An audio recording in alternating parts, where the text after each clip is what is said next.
Okay, we're live. Hi, welcome to the Best Business Practice Podcast with your host, Taryn Hanson. NMLS is 998575.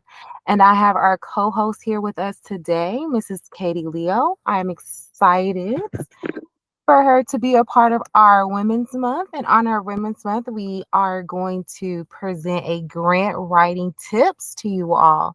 So, Mrs. Katie, welcome to the show. Thank you so much, Joanne. I'm really pleased to be here.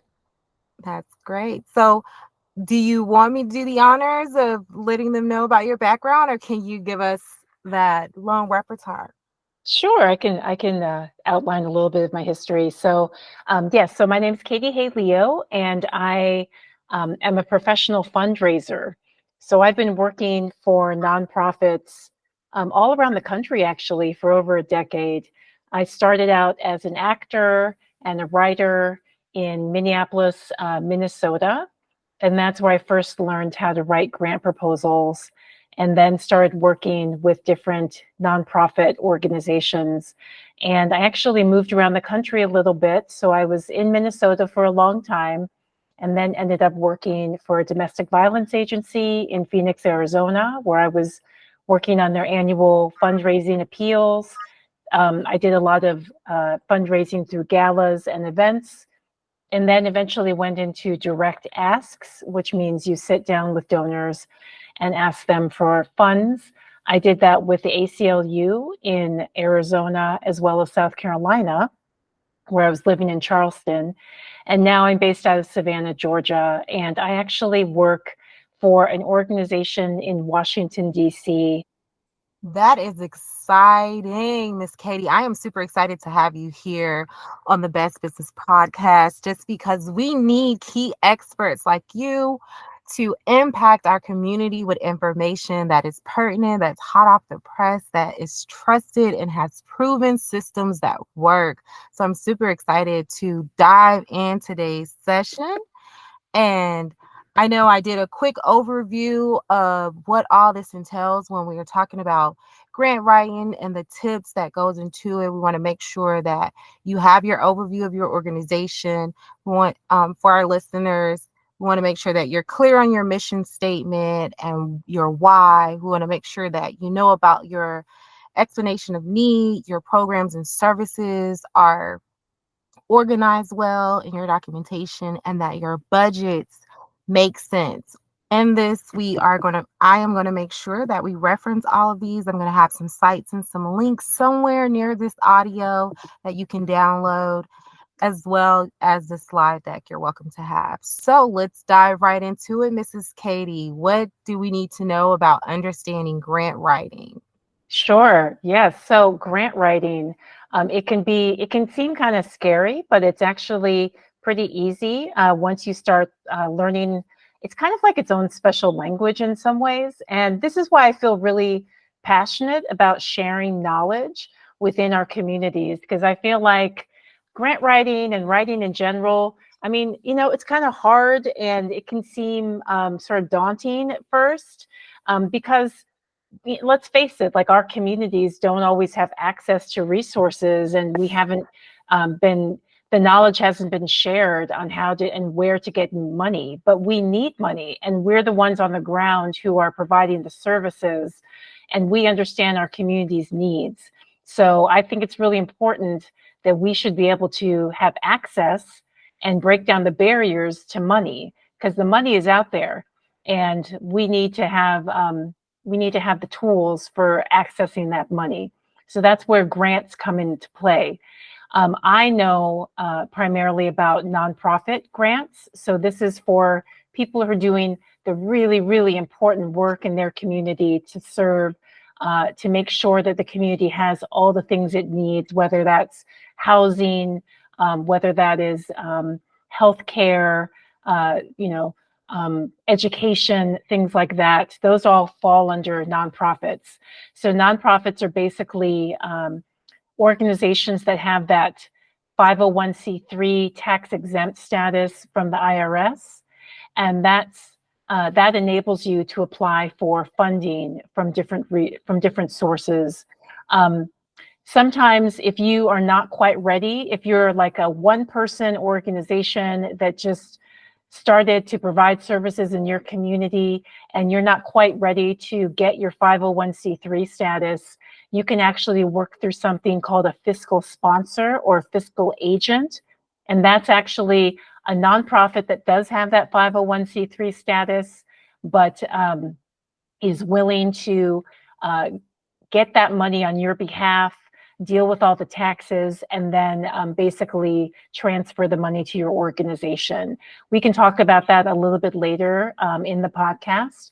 But basically, grant proposals are basically pitches that you will write for an organization to try to raise money for either projects or general operations. And again, so you're basically, it's like sales. It's like you're writing a sales pitch about your organization to try to raise money so that you can fund all the good work that you're already doing. So is it safe to say that a nonprofit should perfect their elevator pitch? Yeah, I think that that's great. I think elevator pitches are really, really helpful. And if you already are used to kind of thinking about an elevator pitch, I mean, the elevator pitch can kind of be that one or two sentence description of your organization, what it does. And you said earlier, Taran, you were talking about the why. I mean, if you kind of think about it back when we were in school and we were taught about the who, what, why, when, the five W's. Mhm, Those are mhm. kind of the big components, I think, that go into things like an elevator pitch and then also the major components of a grant proposal. Agreed, agreed. Um, this is some great information. It's very pertinent. I'm even learning things about myself when for myself, you mentioned attaching to another nonprofit as a sponsor. Hmm. This is truly exciting. So let's let's go to the most common types of grant writing. Yes, yes. So if you think about your organization, if you are running a nonprofit and you are providing services, let's say you are providing shelter, for example, in your community. So you could write the two most common types of grant proposals.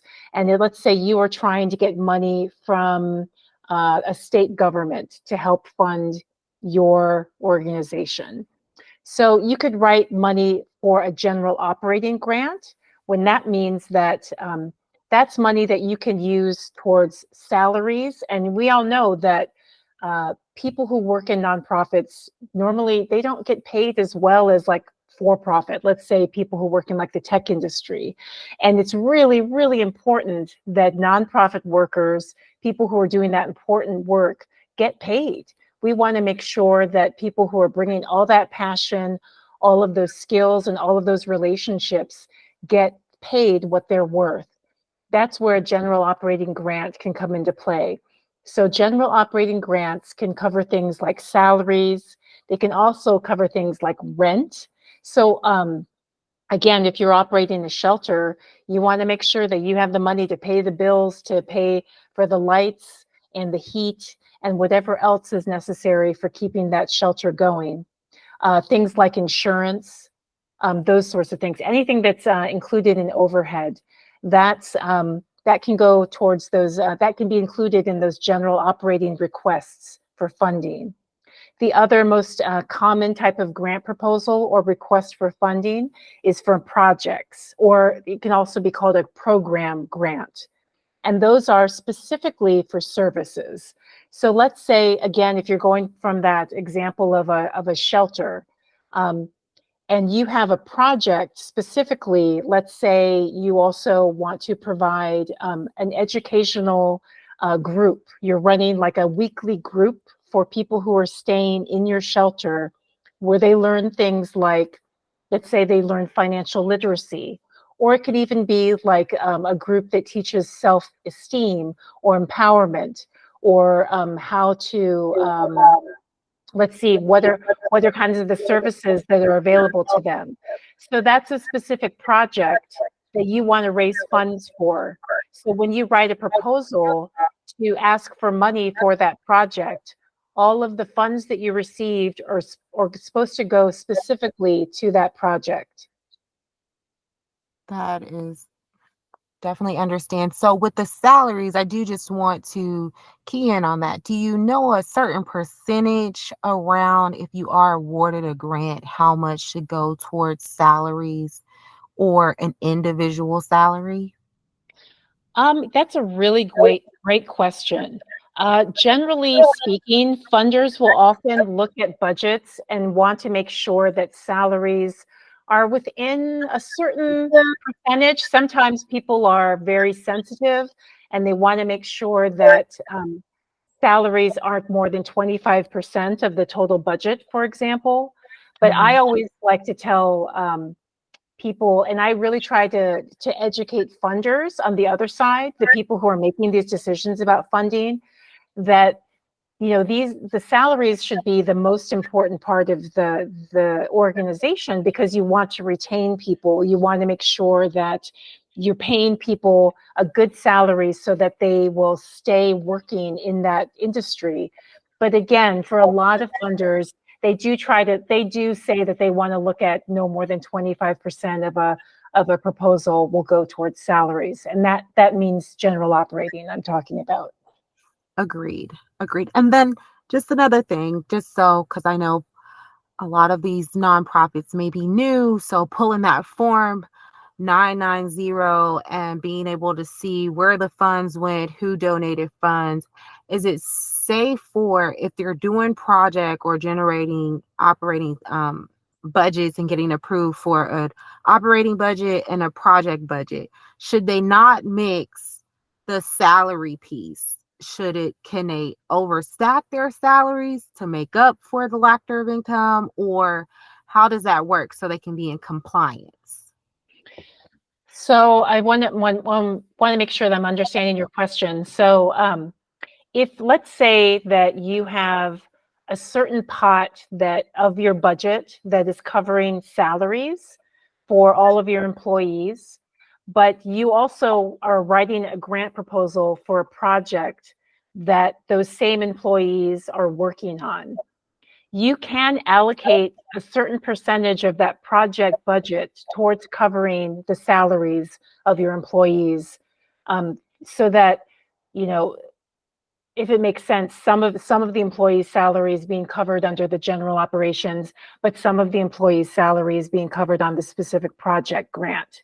But to your point about not overlapping or not mixing, you want to make sure that that money is really accounted for, so that you're not basically double dipping, if that makes sense, Yeah, within the two pots of money. definitely makes sense. And I just want the listeners to be very aware of that with compliance of the nonprofit tax laws, that you don't want to double dip in funds. So I just wanted to make that clear. And I'll also make sure that somewhere around this audio podcast that we will have samples of budgets and some tax compliance guidelines as well.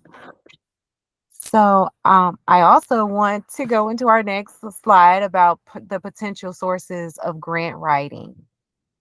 Yes, yes. So um, if you're a nonprofit and you're wondering, how can I find this? Where is this money? Who are these funders?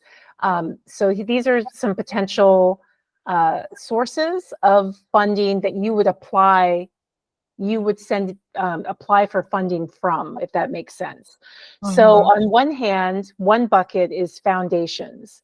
So these can be private foundations, these can be community foundations, or corporate foundations. An example of a corporate foundation, let's say like here in Georgia, you know, Delta is a big corporation that's headquartered here in Georgia.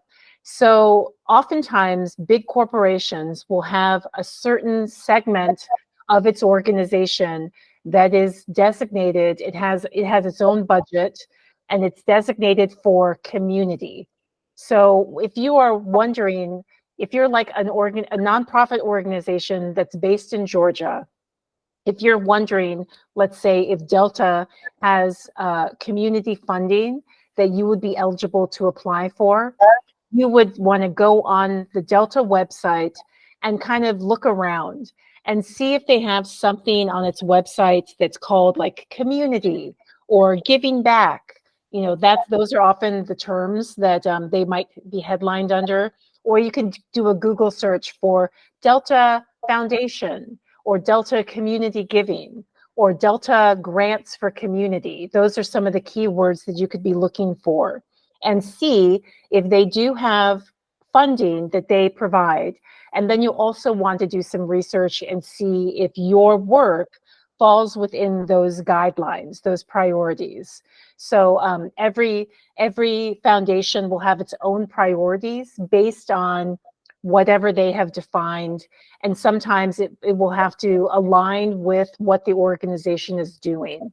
So oftentimes the big buckets that a corporate foundation might give towards, they could give towards like community stability, or sometimes they'll give towards basic needs, for example. Sometimes corporate foundations will give to the arts, for example. So those could be some examples.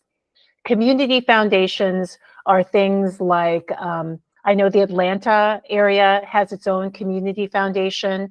Those are basically funded by groups of donors and endowments that have come together and have decided that they're going to use their resources towards community good. And again, if you like live in the Atlanta area, for example, you can look at and Google the Atlanta Community Foundation and find out more about their priorities and what they give towards. Now, in terms of private foundations, those are, again, those are big organizations that have money that's invested in endowments, and then they are required by law to give a certain percentage of those endowments and grant them out to the community every year. I'm not familiar with all of the private foundations here in Georgia. I know that there's one, for example, that I've learned about called the Sapelo Foundation, and that is located down in Sapelo Island, and they give money, I think, towards conservation and towards the environment. There are some really, really big private foundations that you may have heard of, based in New York City, for example, called the Rockefeller Foundation, the Ford Foundation. But generally, if you are interested to find out more about private foundations, again, Google can be your friend, or researching whatever search tool that you use. You can ask, if you use AI, you can ask, what are some private foundations in my area, or that give to my that might give to my organization or my cause. The I second, go ahead, Taran. I do want to intercept just right there. So this would be different than a community reinvestment act. Um, I guess Yes, type of yes. grant or funding or part. Okay. Yes, so that would be different, but it could be they could be related. So a community reinvestment act, those technically, I think that those would go more through the government, and so those could flow through things like appropriations bills, for example. Those could flow through. Sometimes those community reinvestment funds could also flow through private organizations. So there are lots of different ways that that money generally flows from governments, and then a government might partner with a community organization to reinvest that money.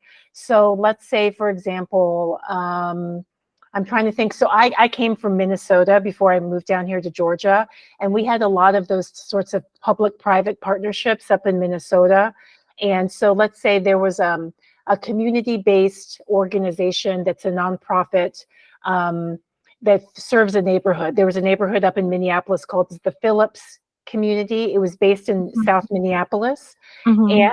And they were basically like a pass-through organization, or a channel or funnel for some of those community reinvestment dollars. So when the city of Minneapolis had reinvestment money, they could partner with an organization like this Phillips Community Neighborhood Community Organization, which was a nonprofit, for reinvesting, and then those nonprofits could choose to use that money in however way they saw fit. So there's lots of different ways for that money to flow from governments to get reinvested in the community.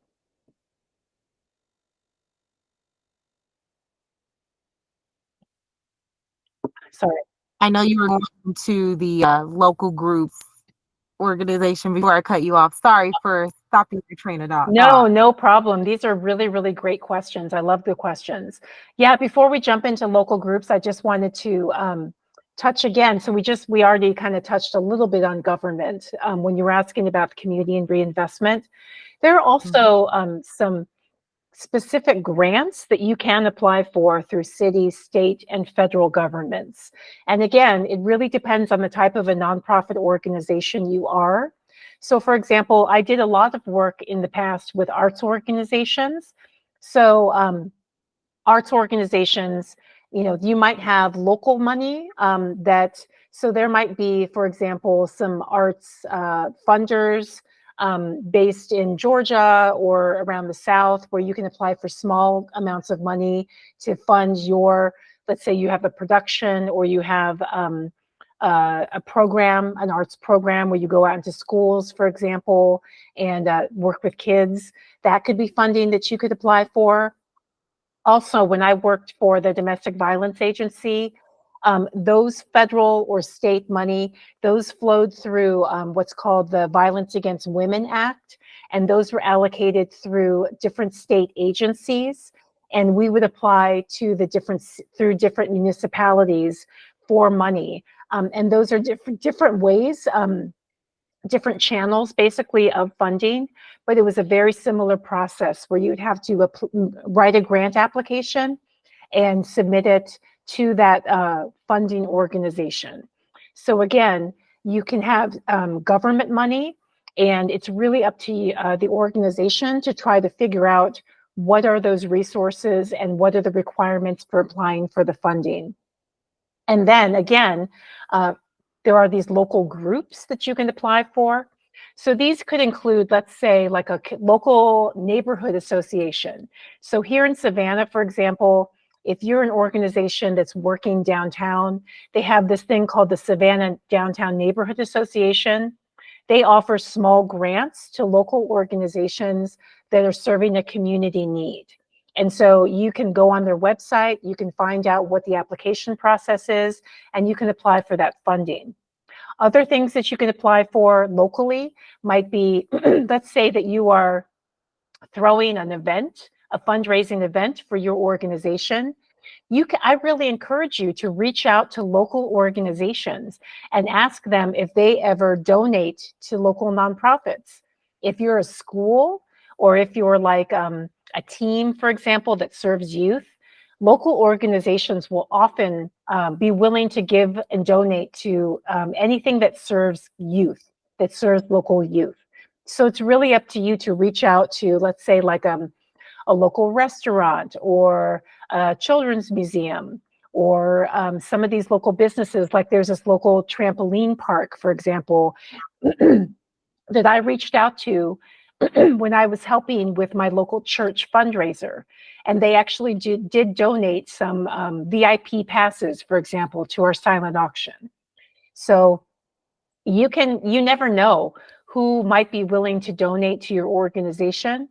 They could donate, like I said, in kind, which are actual items like passes, or they might be willing to sponsor your fundraiser, which be in turn which would be like money that they would give to you to sponsor an event, and then in exchange you might give them some VIP passes to your event or some tickets, for example.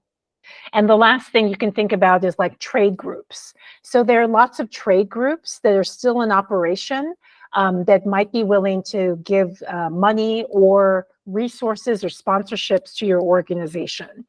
Those things are like the Knights of Columbus or the American Legion or the local Rotary. A lot of those local organizations are very willing to donate money or in-kind services or sponsorships to local community nonprofits, because they really do care about the local community. That's great. This is some great insight. I'm super excited. I'm over here nodding my head. I know you can't see me, but I'm just like in agreement. I'm like, this is great. This is great. We're not even halfway through the slides, and you are telling us where the money at. It is all about the ask. It's all about the ask, having your grant proposals together and submitting the applications and building those relationships. I just I love this.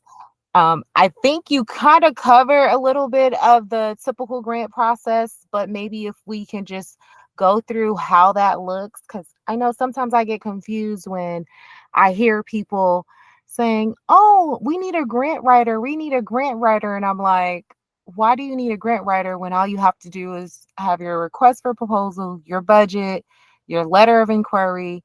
Um, and submit whatever questions that they're asking. And sometimes they have a cap on these questions up to what, 750 characters max. Mhm. Mhm. So I'm always kind of, I think I told you about this our last interaction. I don't understand. So maybe we can dive into that part, just explaining exactly how easy and simple and how we should relax and submit the ask, which is the grant.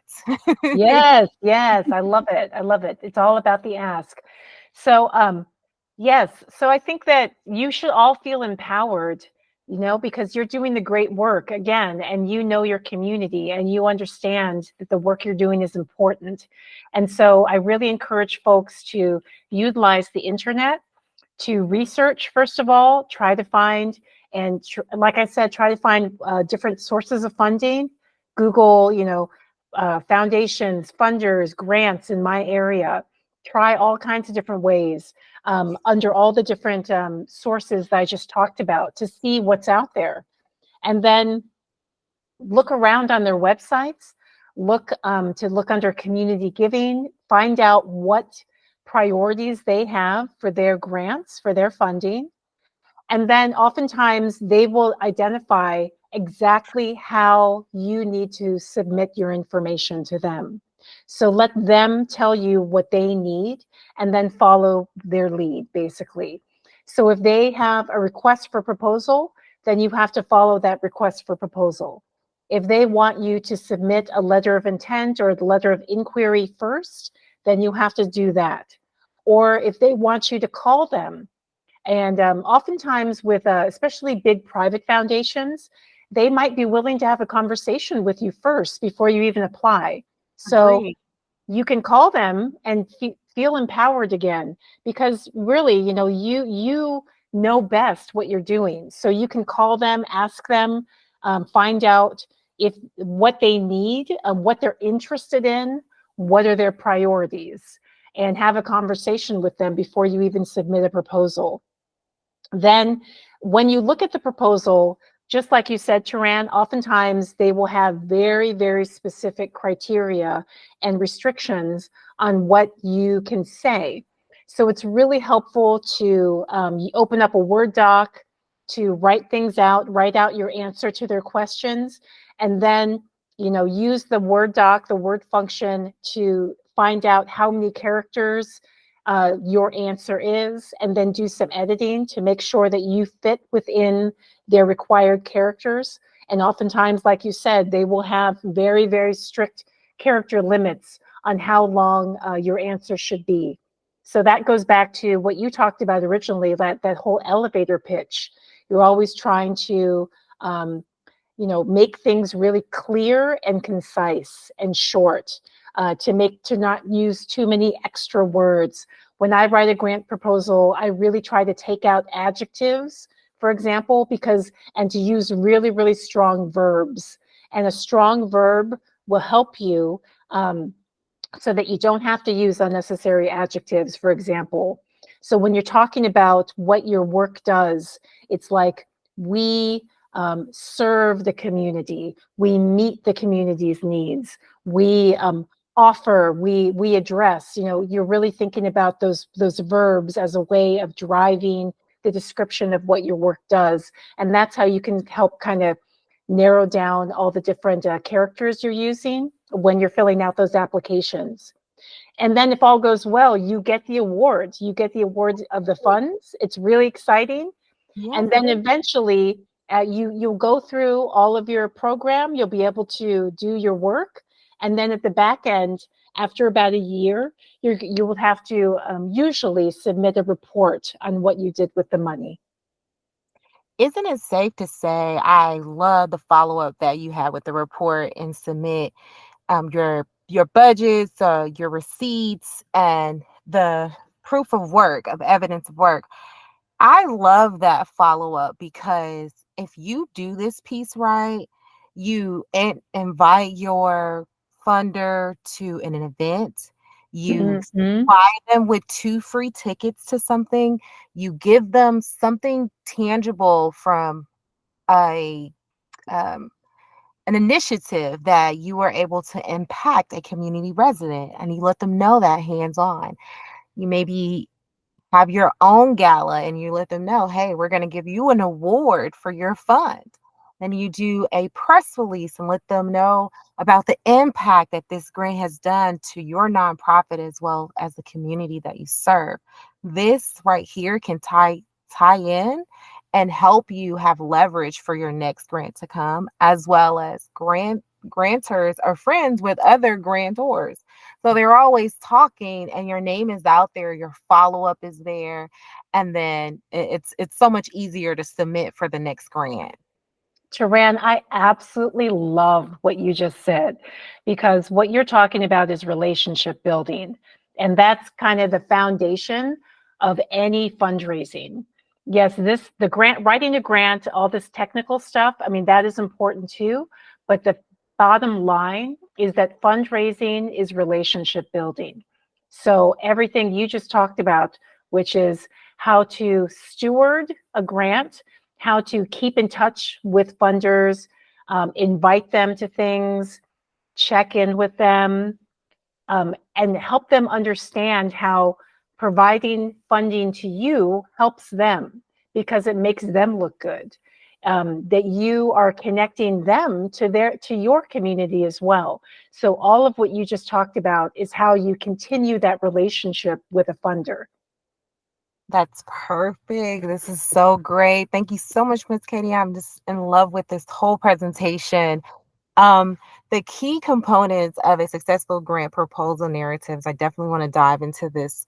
This seems very exciting to let people know how to tell their story and how the impact of the problem and what their program and services will be able to do to reach the community residents to make that impact. I would love for you to explain that to us, break that down.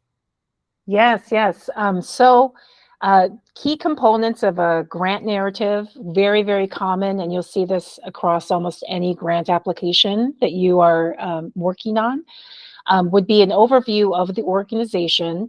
And all of that includes the history of the organization, when you were founded, for example, what is your mission. So hopefully any nonprofit organization knows what your mission is and can, that's part of that elevator pitch you were talking about. What's your mission? What is your purpose? Sometimes it will ask, what is your vision? And the vision, for example, is like, what do you hope will happen to the community as a result of the work that you're doing? So that is one major component of an organizational pitch or a grant application.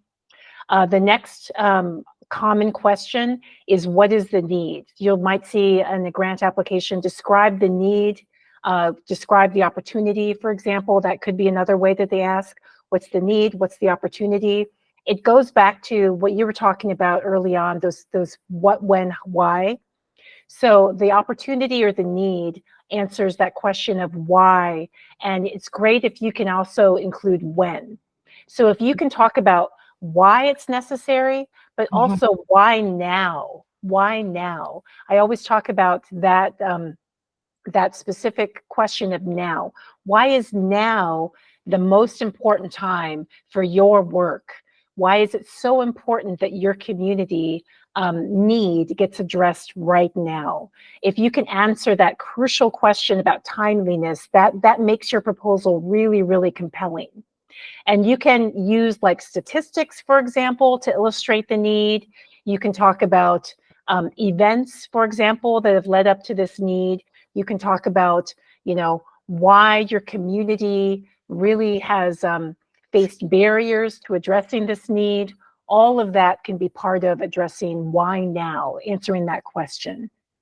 And then finally, you can include specific, and I really, really encourage people to think about specifics as much as possible when you're describing how you're going to meet that need. What are the programs and services? And that answers that W of what. What is it that you were going to do? And you can also include the when as part of that as well.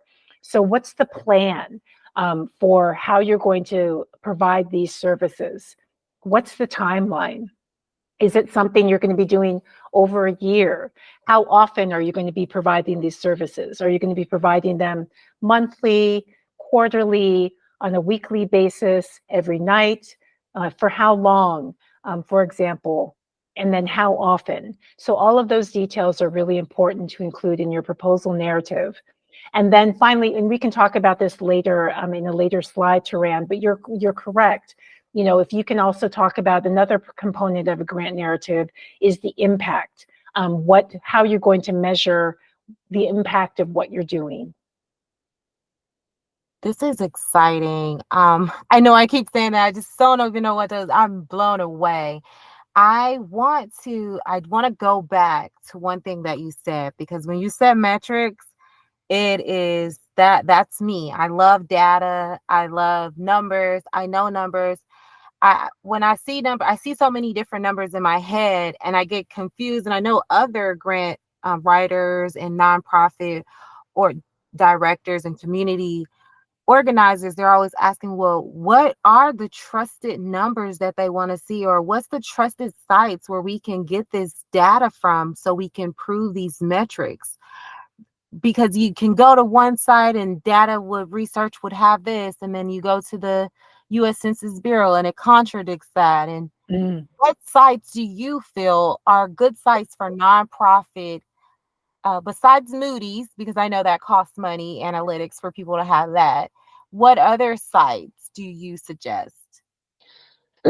I think that's a really, really great question. I think if you can find studies or statistics that align with your organization. So, I mean, basically, it really depends. I mean, that's the answer. And I know it's frustrating, but it depends on what you do. So you want to find statistics or data that back up and will support whatever it is that you do. So if you are, for example, an environmental organization and you're trying to show the need in your community, then you're going to want to look at things like the EPA, the Environmental Protection Agency. That's the national organization. Or you can look at environmental organizations closer to home within your community. So there are probably state agencies that are measuring environmental impacts that you want to look at. For things like organizing, so let's say you're putting together like a get out the vote campaign, and you want to show how important it is that young people vote. So you want to look at, for example, some local statistics that measure, let's look at, for example, most recently here in Georgia, we just had a primary. There are probably statistics that if you want to look at like the Secretary of State, so the Mm-hmm. Secretary of State is the person who measures and looks at voter rolls. So Mm-hmm. if you're trying to build a case to show how important it is that young people vote, you might want to look at the most recent primary, and they will if you look at the Secretary of State website, they will probably break down how much percentage of the most recent primary were young people, let's say ages 18 to 21. And then maybe you want to look at that compared to the last election. So the last election that was in 2020, maybe you want to look at the statistics for how many young people voted in that election. So you're kind of wanting to compare maybe, and maybe you'll see like how did the numbers go down? Did they go up? What percentage of the overall voting population is young? And maybe you want to look at some organizations that do voting organizing that are like what we call affinity groups to the work that you're doing. So if you know that, for example, that there's let's say here in Georgia, there might be like the ACLU, for example. So the ACLU, the American Civil Liberties Union, is one of their big campaigns is around voting rights. They're really trying to get to encourage and remove barriers for people to vote. So maybe you want to reach out to the ACLU or look on their website and find out if they have any good information about what is the voting patterns, what percentage of young people are voting in the state of Georgia. So you could reach out specifically to the ACLU of Georgia, for example, and see if they have that information. So it does require a little bit of digging and a little bit of research to find some of those data points. And then you can also, you know, determine what are data points that are important to your organization. So if you've been doing work for a long time, and you know that the last campaign that you ran, you were able to engage, let's say, 150 young people and get them to vote. So knowing then what you did then you could say, well, for this campaign that we're working on, we want to build on that record and expand it. So we want to now for this campaign, we want to grow that number to 300. So that's a way that you can actually, it's important for you to use the work that you've already been doing, and you can build the data and build the measurements based on that as well. Okay, that's solid. That's definitely solid. So I'm hearing government agencies, you want to use their website, so that's .orgs and .govs. You just want to stick with trusted websites. And then when I think of studies or case studies, I think of like maybe research from universities or from a coalition that's known. Is that the same mind? Is that where you're coming from? Right. Yes, I love that. Yes, so those could be those affinity organizations or studies.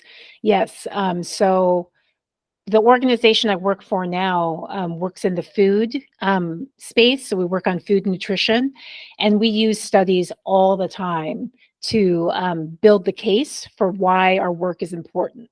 So, yes, any studies you can get your hands on, or local trusted partners or groups that are working in the same space as you, if they have information or data that can help build your case, those are really, really great numbers to put in there. Okay, that is great. I have my little one here. She's looking for me. She's looking for me by this point. That thank you. Thanks for clarifying that. That does make sense. I just wanted to make sure we were on the same page. I know you brought some great slides to the slide deck with your sample organization budgets. Would you like to Mhm. dive into that?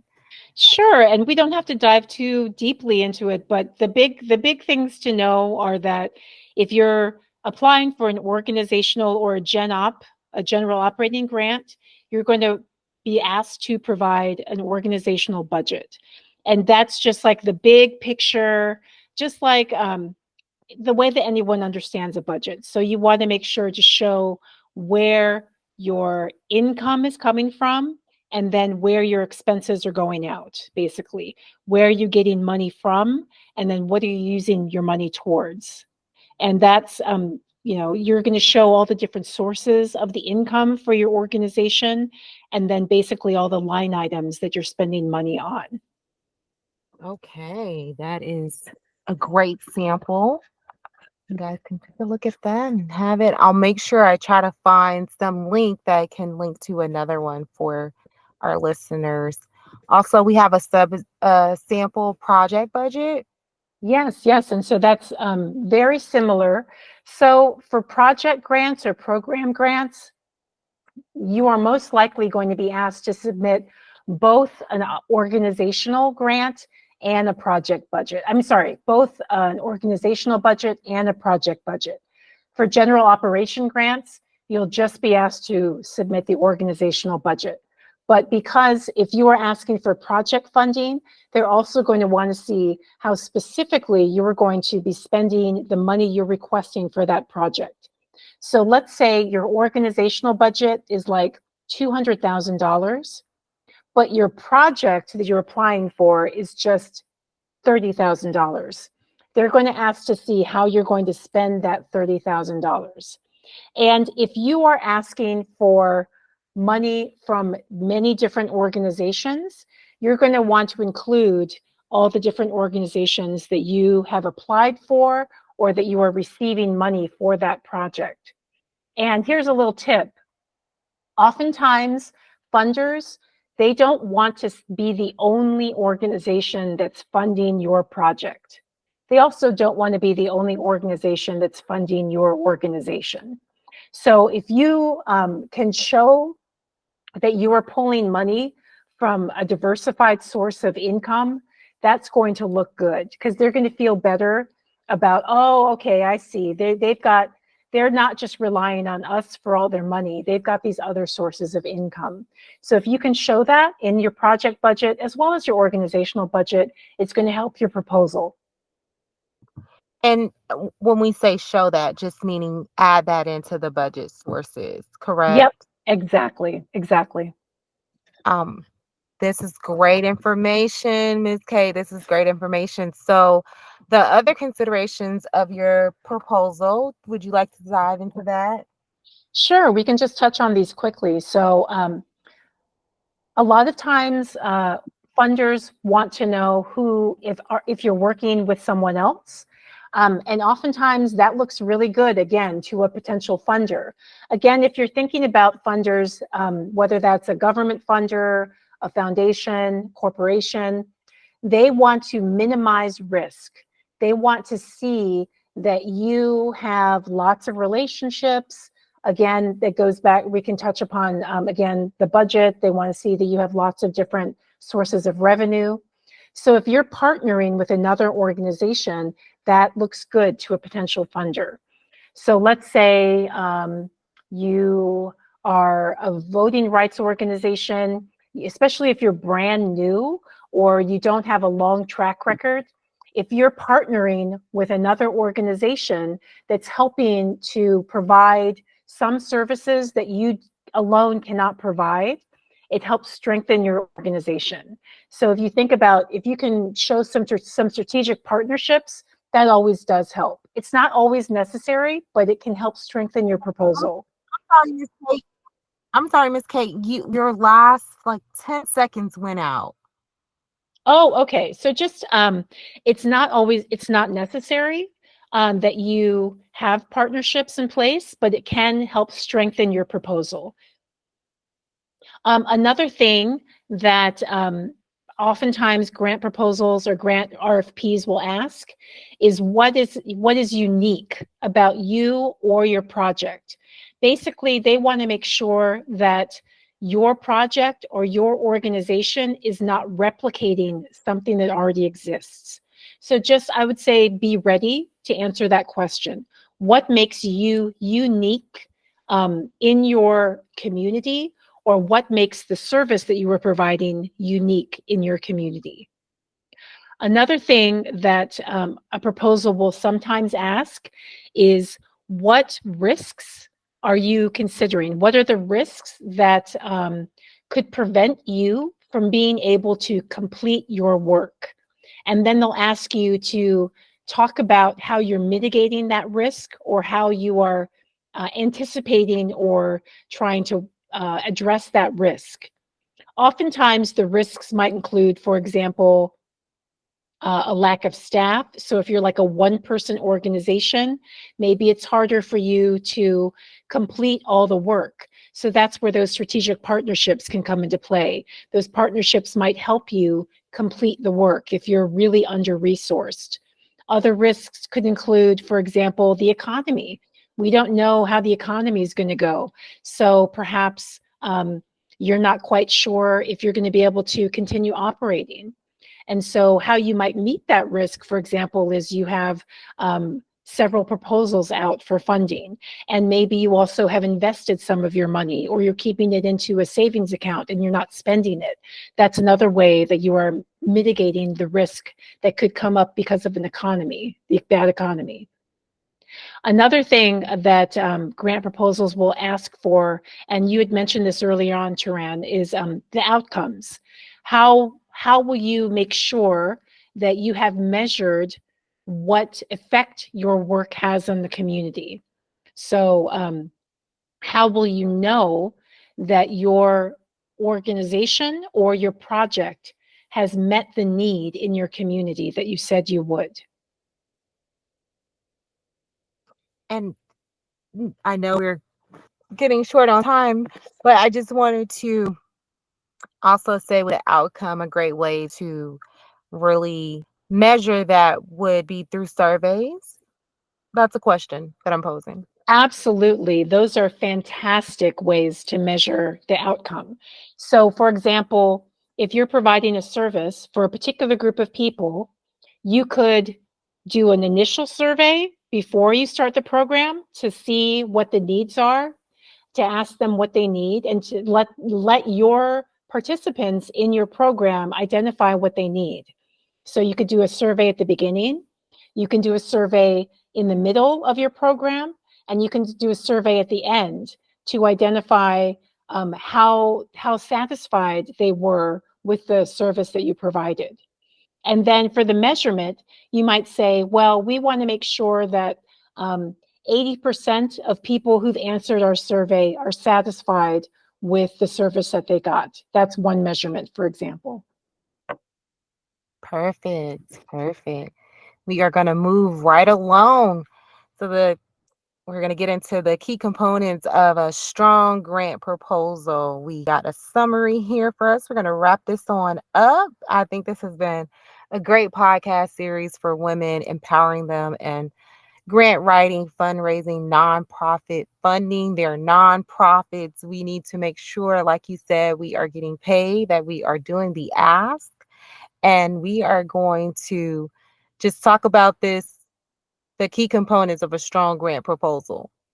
That's right. So, just in summary, based on everything we just talked about, which I really have appreciated this conversation, you want to make sure that you have a compelling pitch. So, that includes, again, the explanation or the description of your history, your mission statement, why you are so important to your community, what you do, how you meet the needs of your community.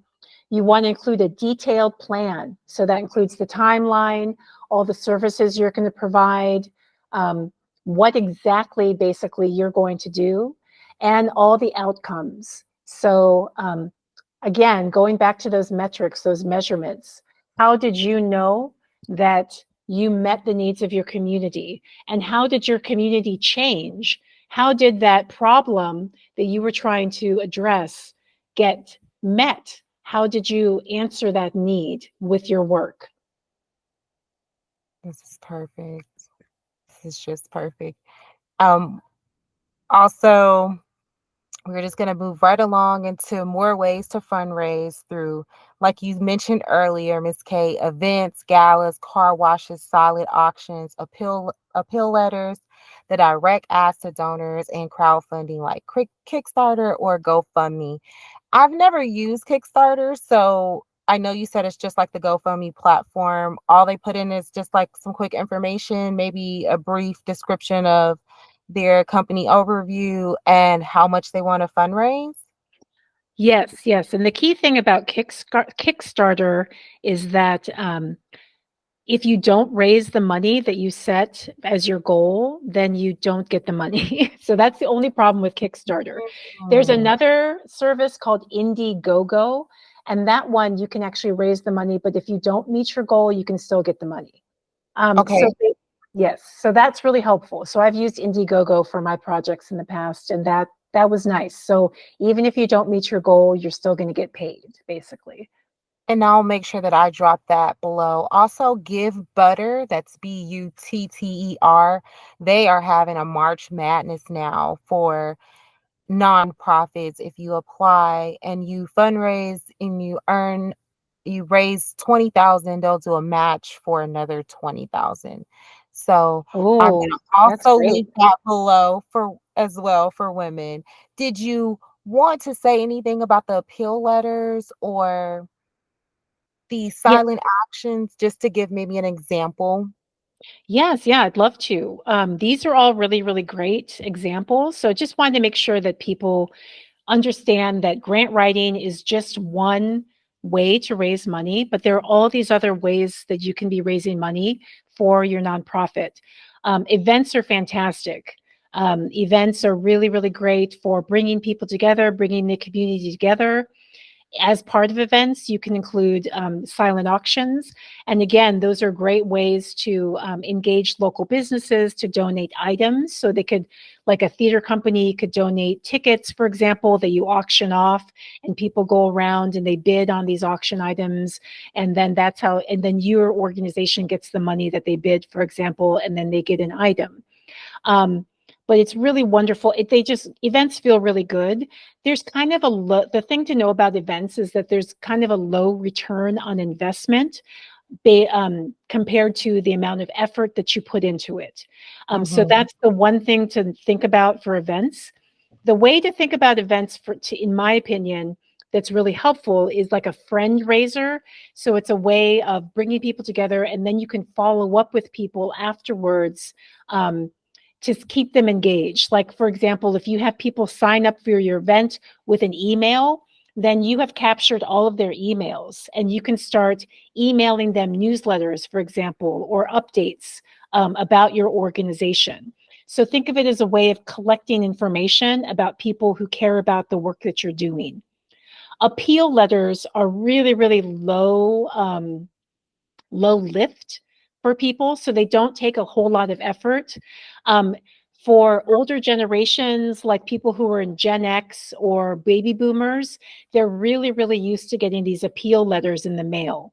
You can either send people mail or you can just do an email ask. For example, again, if you've had this event, you've captured all these people's email addresses, you can send out an appeal email asking them to donate to your organization. And maybe you include like a little button to donate or a link to your donate page.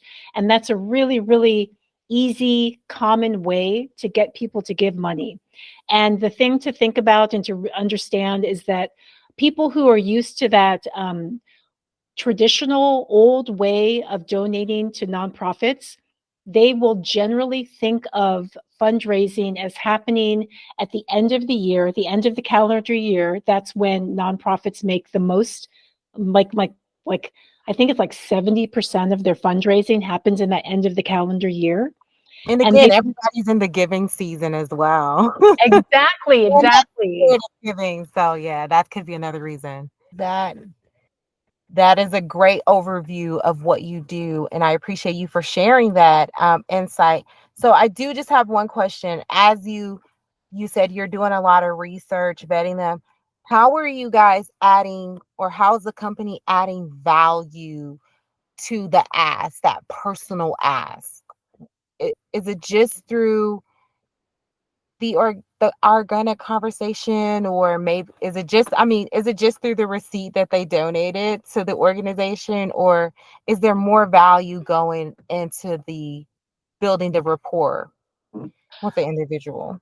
I think that's a great question. I think that the value, again, comes down to building the relationship. So, so the money is just one part of the overall relationship that you have as an organization with a donor or with a funder, for example, that you have asked, that you've submitted a grant proposal with. So this goes back to what you said earlier, Taran, which was so great about um, continuing to reach out to an organization, keeping them updated with about what your organization is doing, um, making sure that you invite them to things, making sure that you send reports to them every once in a while. Maybe your organization publishes an annual report that talks about everything your organization accomplished for the past year. All of that is part of that relationship that you're building with a funder or with a donor, and that's where the value comes in. Because just like just like for-profit organizations, for example, let's go back to this example of Coca-Cola. So Coca-Cola has been around forever in our country. Everybody knows what Coke is. They look at that label and they know exactly what that label is, and they have a relationship that to that label. Like if I put a can of Coke in front of you, you have an idea already of what that Coke tastes like, what it smells like, what it feels like on your tongue. You have associations with that product based on all the different times that you have had a Coke in your life. All of that goes into that relationship you have with that product. And that drives you to every once in a while when you're thirsty, you think, oh, I kind of like a Coke. It's the it's the same thing for a nonprofit, basically. You're trying to build a relationship with a funder or with a donor so that they have associations, so that when they think of your nonprofit, they think all of these different associations that they have based on that long relationship and all that information they have about the work that you're doing. Does that make sense? That does make sense. Thanks for that great description. I love that. That's exactly what I think of when just the follow up of making those, building that rapport and that relationship with your donors or with the community residents, because sometimes they can be your donors if they've experienced your programs and services and they work exactly how you need them to work and to impact the community. They can be a walking billboard for you as well. Absolutely. Um, and just making sure you get those testimonials from people and also the surveys, following up with that and video footage of your events. I wanted to just piggyback on something with the events that we mentioned. I know the cost of the upfront cost for everyone just to put themselves out there with the nonprofit is always some reason why they scale back and don't do events. But we are in the virtual world now. As you can hear, my kids are here home with me. After COVID, they made the internet a trusted place to meet up for people. So we want to make sure that we always are um, embarking on free events that we can do virtual to engage the community as well as the audience and your supporters.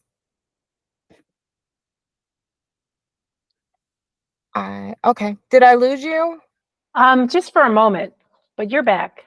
Okay. Okay. I don't know. I think my internet is kind of getting a little wobbly, but I was just saying that virtual events is another great avenue if the nonprofit can't afford that upfront cost for events.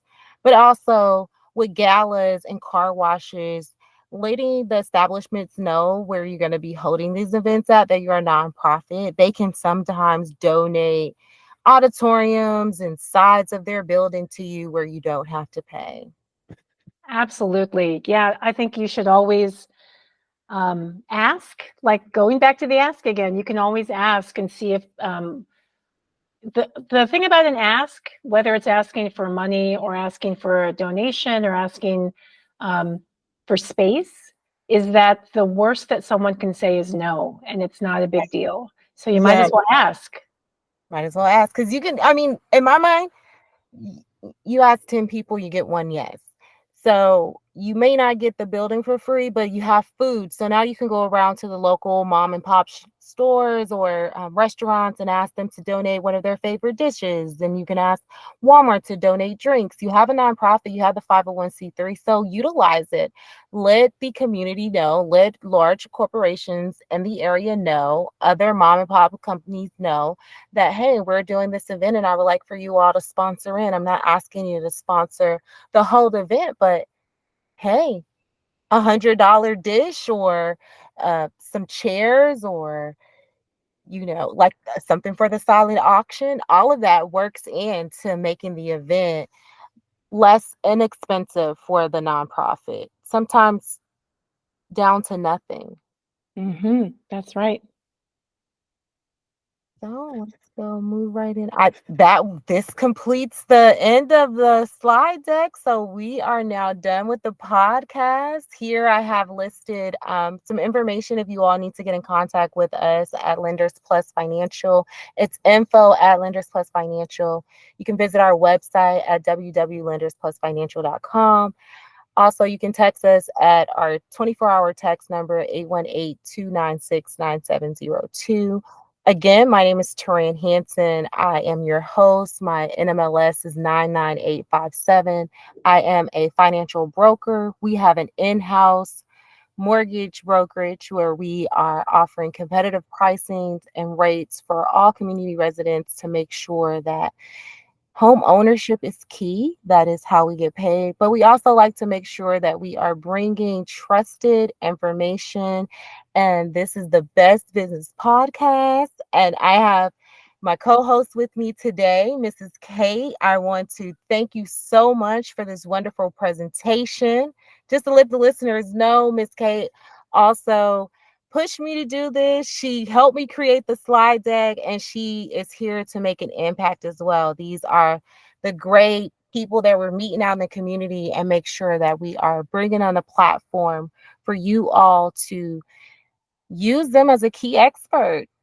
Use the information to create a sustainable project, create sustainable communities. And we are super excited to launch this podcast during Women's Month. Thank you so much, Kate. It has been an honor. Thank you, Sharan. It's been such a pleasure. Thank you so much. Alrighty.